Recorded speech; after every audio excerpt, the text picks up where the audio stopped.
support the channel in a different way. You can press the join button beside the subscribe button.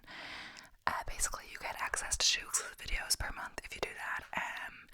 Exclusive badges depending on how long you've been a member. Exclusive emojis and the shout out at the end of every video. You can also buy me a coffee, and the link to that is in the description as well. So yeah, all the self promo out of the way, just letting you guys all know. But yeah, by the time I film this, who knows what I'll be on, or not film. I'm filming now, obviously, edit. But I'm on 908 subscribers, so yeah, thank you so much for everything, guys. I was a little worried it's gonna go back down because it was a bit like 896, 7, 8, 9, and then go back down and stuff like that. But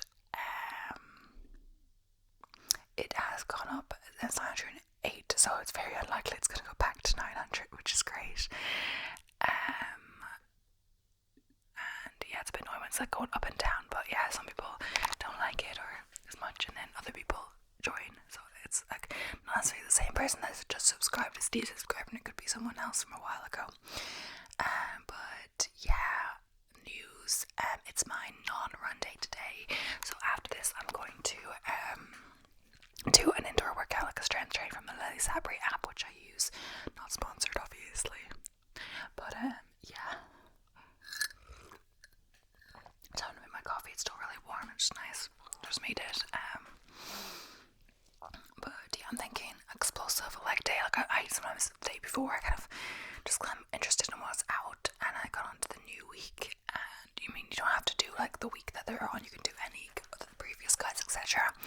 So sometimes I'm not exactly sure. I go into the new week and I could go back to the old week if I want. But I found a really good 40-minute explosive legs one, and I'm like a bit scary the word explosive. But yeah. The only thing is I'm not sure if I'm going to switch my Saturday run to Friday because it's going to be really rainy Saturday. The only thing is I look at AccuWeather and you can't see the hourly until like tomorrow, so I can't see the hourly for Saturday until tomorrow. So if the hour that it's raining is more the afternoon, I might stick with Saturday.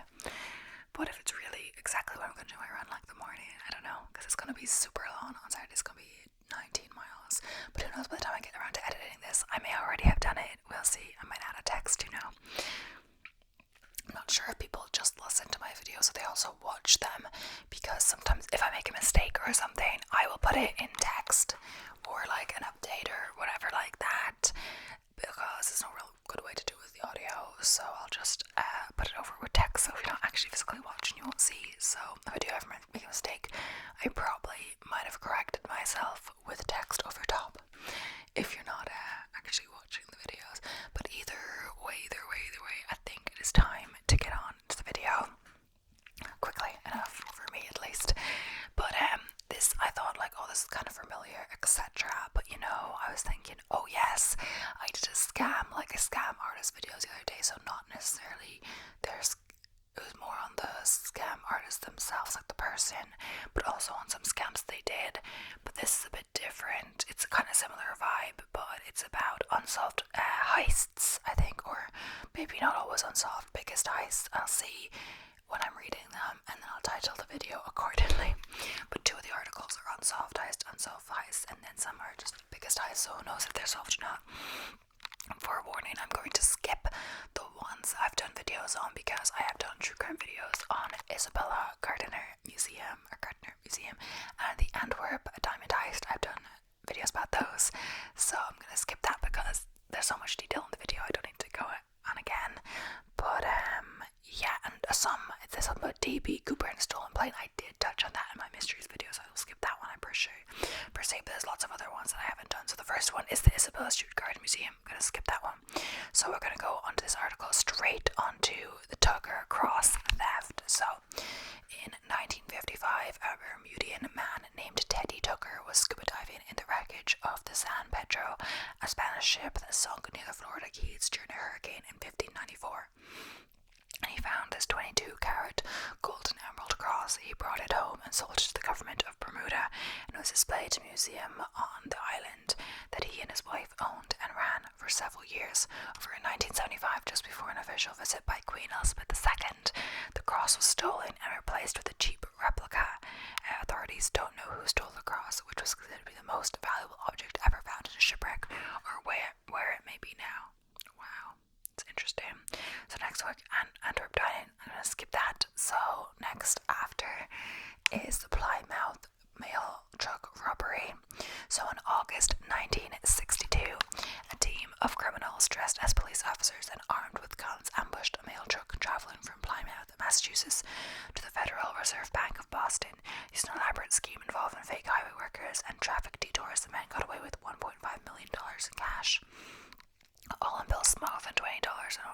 Some of it's recorded in what was, at the time, the largest cash heist in history. The postal workers were blindfolded, bound and gagged, and put in the back of the truck. One of the men, authorities believe there were 6 of them, got in the driver's seat and drove for a while before abandoning the truck with the mailman still inside. Their main defendants were found not guilty and the money was never recovered. So,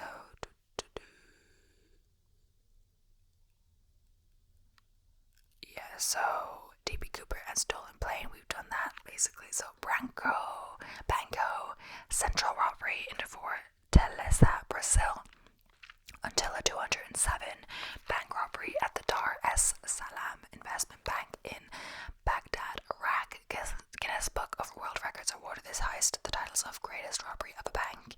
The plot sounds like something straight out of a movie. In 2005, a group of men rented a property and set up shop posing as a landscape company a few blocks from the Banco Central in Fortaleza, Brazil.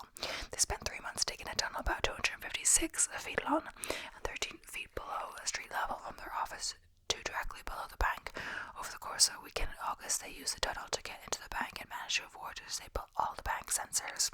Thanks to a tip from a bank employee, from there they broke through nearly 4 feet of steel reinforced concrete to enter the vault and stole 5 containers weighing more than 7,000 pounds and holding about $70 million worth of reals, Brazilian currency. Bank employees didn't know anything had happened until they arrived at work Monday morning. By then the robbers had already fled the area, where they made 2 mistakes that led to their demise, as Oxy reports. Outside, police would later found a large amount of white powder, chalk the robbers had used to cover their fingerprints and they nearly succeeded except for one print, their first slip. The second mistake, a member of the gang bought 10 cars at once the next day, paying cash and raising red flags in this poor region of Brazil. And probably the police managed to catch up with the trailer carrying those cars in another state. Inside 3 of the vehicles were bundles of 50 real bills. 3,000 people were accused of participating in the heist. 26 ended up in jail for various crimes, and a few of them escaped, but only about $8 million of the total amount was ever recovered, making this the biggest robbery in the history of Brazil. Like, wouldn't they know the people, like, from the company? Would they not have talked to anyone in the 3 months? And, I guess they didn't have the serial numbers because, of the money, because, like, another stuff, but that's, like, that makes sense. In around someone, like, in the Lindbergh kidnapping, they took down the serial numbers of the stuff, but I guess they didn't know they were going to be stolen, etc. But I always wonder, like, why do people, this is unrelated, but why do people ask for ransom, etc.? Because they probably know that the bills for serials can be recorded and they can be called that way, right? So I guess maybe they don't think about that, or I don't know. But next up is the Great Train Robbery in England. So on August 8th, 1963, a train going from Glasgow to London was ambushed on the Britigo railway bridge in Buckinghamshire by a group of 15 robbers who rigged the track signals to stop the train in a remote location.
conspiracy consisted of $20 bills destined for drop-offs at automated teller machines throughout the LA area. The robbers tossed the money into metal carts, which they wheeled to the building's loading dock and dumped into a U-Haul truck that one of them had rented for the robbery. Before departing, they smashed all of the security video cameras inside the depot and seized the videotapes. The U-Haul was their undoing. Somehow a plastic tail light lens fell off at the scene, which the FBI later matched to the rented U-Haul. The mastermind, Alan Paul III, was a former security officer for Dunbar, who was very familiar with all the security process. Prosecutors said he was convicted along with the rest of the group, 4 of whom pleaded guilty, while authorities recovered about $5 million of the cash in the form of homes, cars, and other valuables. The remaining amount, more than $10 million, was never recovered. So that seems to be a theme among these robberies. A lot of the cash can never be recovered, even if they find the people who did it. But yeah, so it brings mad robbery in Britain. So in the morning hours of November 26, 1983, a 6-man wearing balaclavas entered a warehouse at London's Heathrow Airport belonging to security company Brink's-Mat. The warehouse vault contained more than $3 million in cash, which robbers know because they had help from the inside. What they didn't know was the vault also contained more than 3 tons, 7,000 bars of gold bullion. I don't know how you say that. The armed men tied up the guards and poured gasoline on them, trying to light a match. They didn't offer up the keys and the codes of the vault. The thieves loaded the gold in a van, drove off, but they weren't free for very long. The inside man, Anthony Black, was implicated fairly quickly and squealed on his comrades. Another not-so-smart robber, Mickey McAvoy, reportedly used his cut to pay cash for a house and bought 2 security dogs, which names Brinks and Matt, to guard the property. He and Black's brother-in-law, Brian Robinson, were sentenced to 25 years in prison.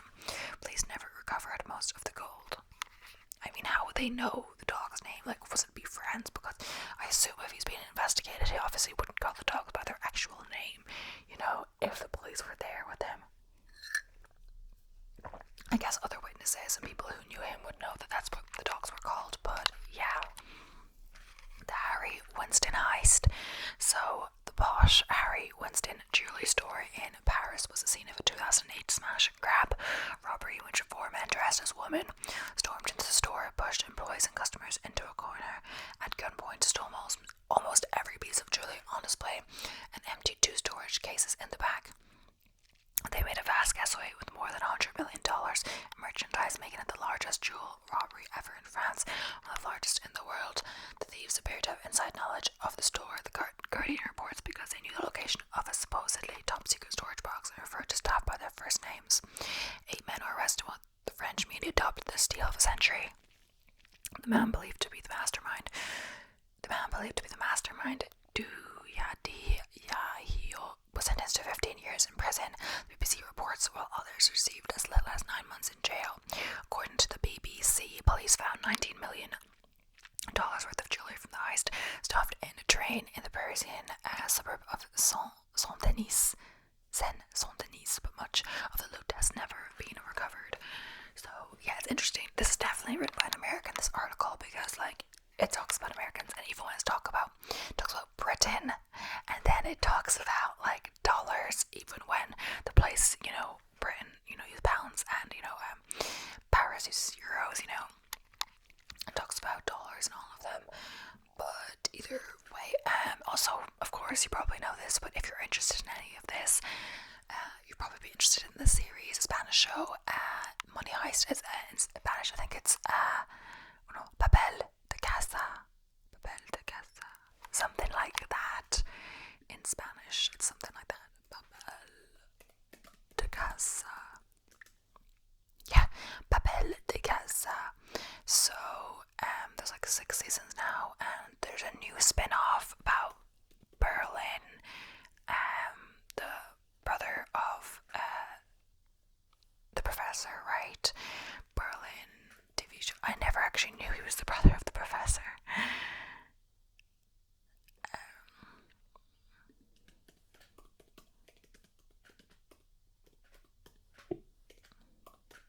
Pretty sure that's what it is.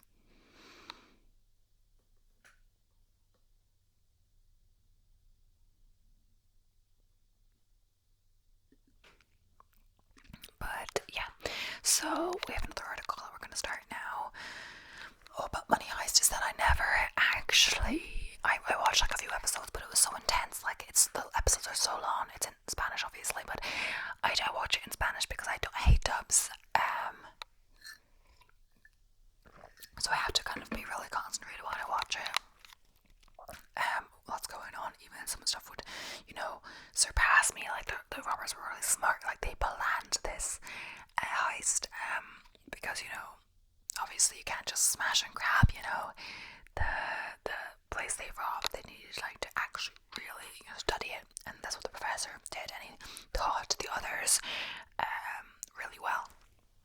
But yeah, so 10 of the strangest unsolved heists in history. The first one is thieves get serious cheddar for platinum cheese slicer. In March 2015, 3 thieves stole a Bosca Holland cheese slicer from the Amsterdam Cheese Museum, a total real institution valued at approximately $28,000. The platinum slicer's unrivaled worth lay in an ornament crusted with 220 diamonds. The culprits stole the slicer during business hours and were caught on tape, but not in life. Not even the reward of the world's largest fondant set seriously could rustle up any useful tips. But actually this article is titled The Weirdest Unsolved Heist, so it's not necessarily the biggest, it's just like kind of weird ones, which gives it a fun dynamic. So axe wielding bikers hacked their way through a jewelry store. November 2012, 6 bikers descended upon London's Brent Cross Mail on their bikes. 2 people rode each bike, 1 responsible for driving, 1 for hacking into jewelry cases with an axe or a bat. They stole about $3.1 million in watches and diamonds before rolling out. Abandoned motorcycles were found by police, but the burglars were not. A witness told them it was like a James Bond movie. You just couldn't believe something like this was happening here. I didn't have time to be frightened. The whole thing didn't seem real. At the time, $6.6 billion went missing in Iraq. Yet that billion was a B. In the 2004 kerfuffle of post-Saddam Hussein Iraq, $6.6 million dropped into the country and was never seen again. Special Inspector General for Iraq Reconstruction Stuart Bowen couldn't rule out the high probability of theft, but the investigation never garnered any useful leads. The amount of money involved and utter lack of suspects makes this one of the biggest unsolved heists in U.S. history. The Japanese bank bomb bamboozle. In 1968, a small bank in Japan was overrun with bomb threats made against the manager's house. Security was increased around the manager's home and the bank itself. When the day of the threatened bombing arrived, no threat was carried out. A few days later, the equivalent of about $800,000 was being transported from the bank when the truck was stopped by what appeared to be a uniformed officer. Bank employees and security on board were told the threat on the house was carried out, and the truck was also believed to be a target. The man looked under the truck, and quite suddenly smoke and flames spewed forth, causing everyone but the officer to flee on foot. The disguised robber hopped onto the truck and drove away, never to be seen again. So yeah, D.B. Cooper again, and it says the French bank tunnelers. Is this the same one? Is it? Now I'm confused. Oh, that was in Iraq, sorry. So must be someone else who tunneled as well.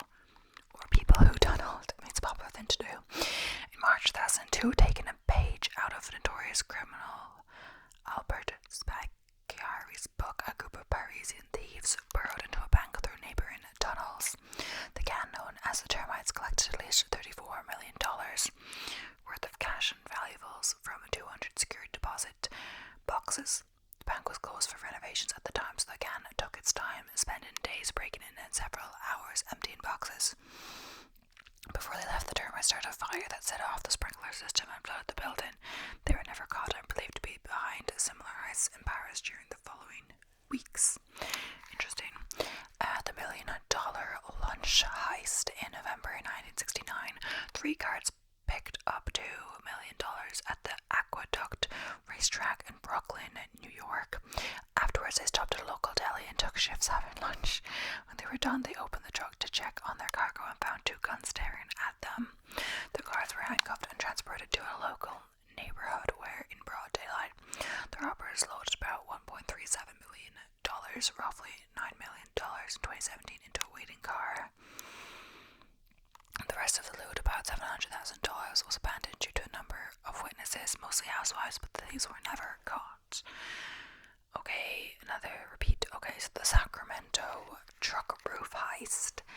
these guys had a major hole in their plan, literally. In March 1999, a truck left Sacramento en route to San Francisco with 2 cars and a driver in the cab.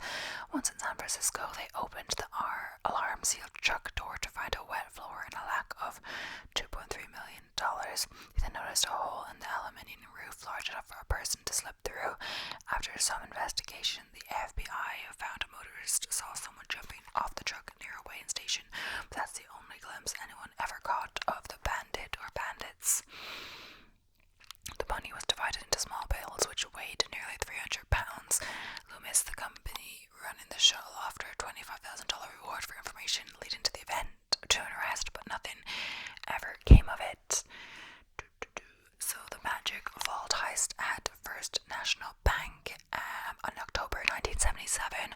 $4 million was locked away in a vault at Chicago's First National Bank. Then abracadabra, exactly $1 million was accounted for over the weekend. This, now you see it, now you don't, caper yielded one suspect, but official charges were never filed other than $2,100 that surfaced during a drug raid. The money was never found. So yeah. Moving on to another article. I just have loads of articles open, so hopefully we'll get through the video with them.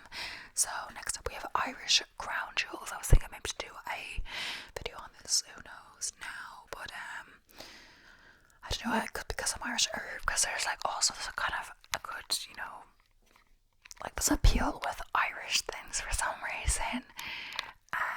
So if I do some Irishy things, it gets a good amount of views and subscribers and stuff like that. So most popular video to date, which whoever requested that, thank you so much for that, because that is my most popular video ever, and I've got so many subscribers from that video. My True Crime Ireland Spanish and Triangle video has loads of watch time, loads of views, loads of subscribers just coming from that video. So that's an Irish themed one, but of course very sad about missing girls in Ireland for various time periods and places or years. Second, my Ireland map one, I don't think it was so popular at first, but it has got like a solid 20 subscribers just from that. So yeah. But yeah, Irish crown jewels, called Irish crown jewels. The jeweled regala of the Order of St. Patrick were stolen from Dublin Castle in 1907, along with the colours of the 5 Knights of the Order. The jewels have never been recovered and the thief never caught.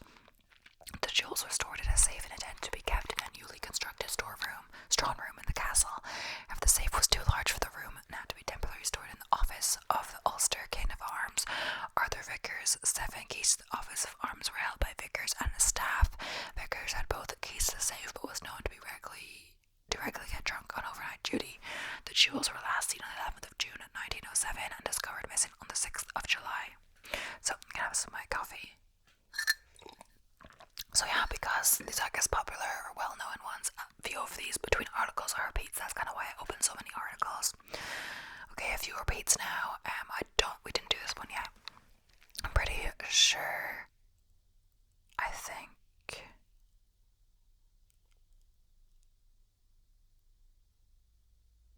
Oh, actually, I think we might have done this. I'm not sure, actually. So I'm gonna skip that one, and oh yeah, skip this one. They're all repeats in this one. So 7 of history's most unbelievable heists. Let's see if there's any new ones on this list. They have quite a long explanation of each one. Okay, so that's gonna be good. Okay, the $6 million Lufthansa robbery. That was one of the biggest heists in history. It's gonna sound good. In today's world of omnipresent surveillance, especially at the airports, it's difficult to imagine that New York was once a land of opportunity for anyone with the nerve to knock over the city's top dollar targets, and the largest of these by far was a 1978 Lufthansa heist, which was also perhaps the most valuable crime ever committed in the name of the American Mafia. The heist was largely orchestrated by Louis Werner, employee of the German Lufthansa airline with a severe gambling problem. Werner and his co-worker Peter Grunwald had long been planning to steal millions in unmarked banknotes from one of Lufthansa's regular shipments of cash. Unfortunately for Grunwald, Werner told his bookie Martin Krugman about the heist, which he intended to use in order to pay his $20,000 gambling debt to him. Krugman then took the information to his acquaintance Henry Hill, who worked closely with Krugman's friend Jimmy the Ghent Berg, a feared associate of the Lucchese crime family and a proficient robber. Berg offered to organize the heist on behalf of his patrons in return for a sizable cut. Berg sent a hand-picked crew of associates, including his son Frank and the dangerously violent Tommy De Simone, went off to the Lufthansa cargo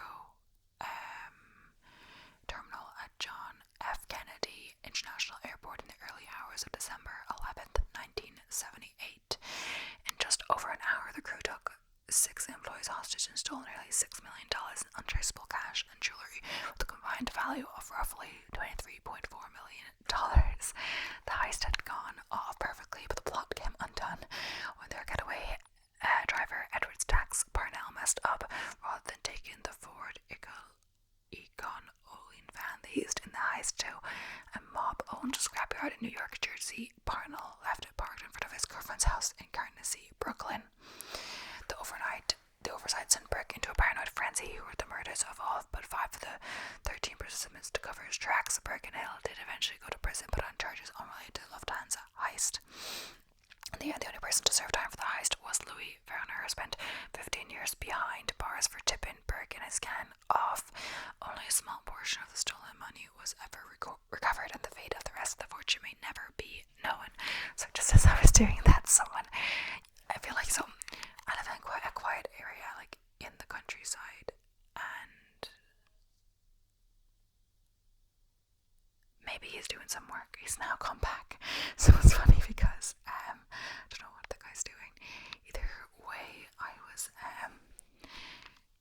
there's this guy who's like in a high-vis jacket, kind of, so it's quite early in the day, so it's not like, if I was going out after dark, I would use like a high-vis, or when it's gonna get dark when I'm out. But it's kind of like an over jacket, so it looks like he's doing some kind of construction work, etc. like that. You wear high vis in the day for safety, etc. So he walked past, and I swear he was looking in at me, and it is kind of weird because I swear people pass by not that frequently, but when people pass by, they're kind of just minding their own business. Even if I literally have the tripod with the camera pointed right at me, it looks a little weird. But he was walking past, staring in, I swear, and then he I thought, okay, he's passed now. Then he turns around and comes back, but I don't think he's looking as much in. So I'm why did he just walk past just to walk forward? Does he have a 15-minute break and he's getting some steps in or something? I don't even know. But I don't know what he's doing. But yeah. I'm easily self-conscious, Okay, I feel like I would think that's a bit weird. If I saw someone with the tripod up, I would want to look into, because I guess I'm interested in that kind of stuff like that, I would be wondering what they're filming and have a good look up their channel or etc. It doesn't have to be a channel, but yeah, so this one's about the Antwerp Diamond Heist, because the title is really catchy. The $100 million diamond heist that was foiled by a receipt, because in the end it was foiled by a receipt. I remember that. It was the food they ate afterwards. It was a store. But anyway, if you want to know more about that, watch my video on it. But yeah, the bizarre color bomb heist that put a pizza delivery guy in dire straits. When Brian Wells began his shift as a pizza delivery driver on August 28, 2003, he perhaps had no idea that he would end the day as the sole victim of the collar bomb heist, which is one of the most horrifying in modern history. Wells' first delivery of the day was to an address on the outskirts of Erie, Pennsylvania. When he arrived, he was surprised to see that he wasn't delivering to a house, but to a television transmission station. It's unclear what happened when he stepped into the small building, but what's certain is that Wells emerged a short time later, wearing a metal collar around his neck that featured 4 keyed locks and 2 pipe bombs mounted on it. The nefarious plot was orchestrated by Marjorie Dale Armstrong, a troubled woman with a suspicious history of dead husbands and boyfriends. At some point, she handed Wells a shotgun shaped like a cane and 9 pages of instruction that were codely addressed to bomb hostage. The document details how Wells was to complete several tasks in order to gain the keys he needed to remove the bomb. The first was to rob a local branch of a PNC bank, which which he did, walking away with $8,702 in cash. But bank employees immediately took out the police, who found Wells standing by his car. After he told them what was around his neck, the police placed him in a nearby parking lot and called a bomb squad. But 3 minutes before they arrived, the bomb detonated, killing Wells instantly on live television. The ensuing investigation did nothing to make the case any clearer. One conspirator even led police to believe that Wells was in on the plot from the beginning. They intended to wear a fake bomb as a decoy, only to find that Dale Armstrong. The other conspirators had to change their minds and force Wells to wear a real bomb instead. But seeing as nearly all of Dale Armstrong's accomplices have since died or were murdered, the truth may never be known. Okay, Vincenzo Baricchia and the successful theft of the Mona Lisa. Leonardo da Vinci is one of the history's best-known figures for both his scientific and artistic genius. And his most famous painting, the Mona Lisa, might not be the iconic masterpiece we know it to be today, if not for its brazen theft by ex-Louvre employee Vincenzo Barocchia. Barocchia was just shy of his 30th birthday when he walked into the Louvre on the morning of August 21st, 1911. He aroused no suspicion due to his previous employment as a handyman for the museum, and he was dressed in the uniform smock all employees wore at the time. He waited until the Salon Carré, the one in which Da Vinci's surprisingly small painting on, was empty, and then he simply reached out, lifted the wooden panel off the wall and carried it into a nearby service staircase. There he wrapped the 30 by 21 inch painting in his smock, tucked it under his arm, and walked out. 2 years later, Barocchi spirited the painting across the Italian border and offered it to Alfredo Geri, a gallerist in Florence, and Barocchi was immediately arrested. And when asked why he had stolen the now famous painting, he claimed he'd have done so out of patriotism. The mistaken belief that it had been looted by Napoleon's troops in the 1790s, the painting was actually given as a gift to the King of France in 1516. The motivation seemed doubtful anyway, considering that Barocchi asked Geri for money in exchange for the painting.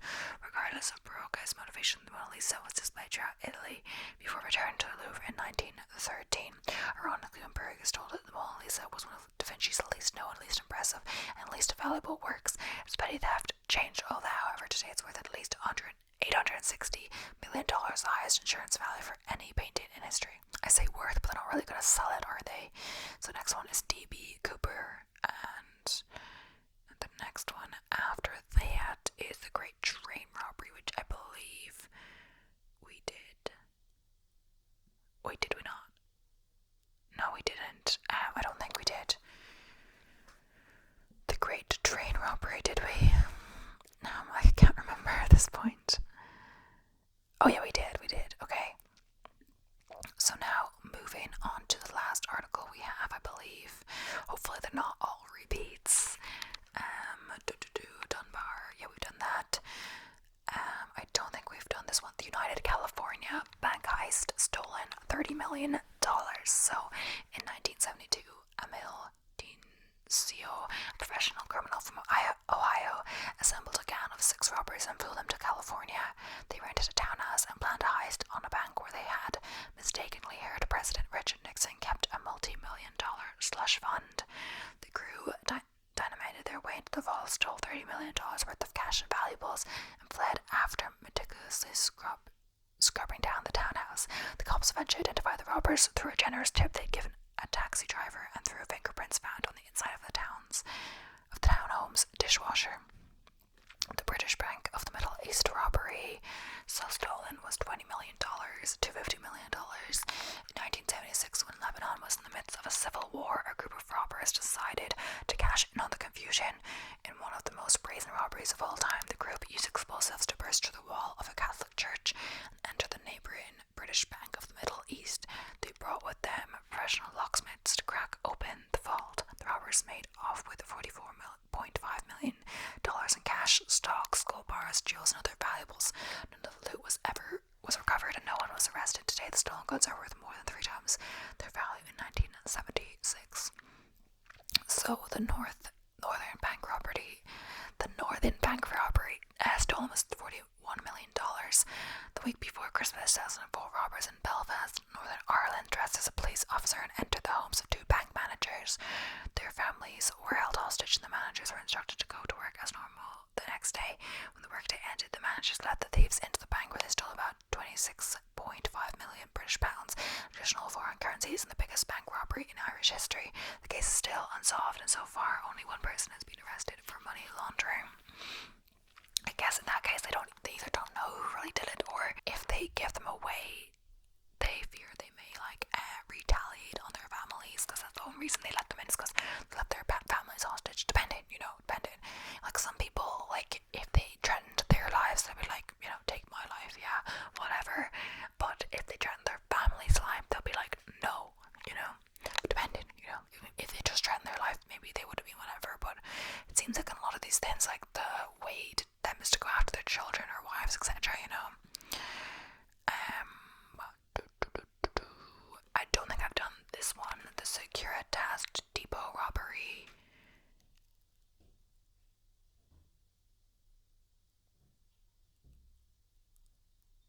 Perhaps not. Stolen $83 million, the largest cash robbery in Britain history, went down in 2006. Did I?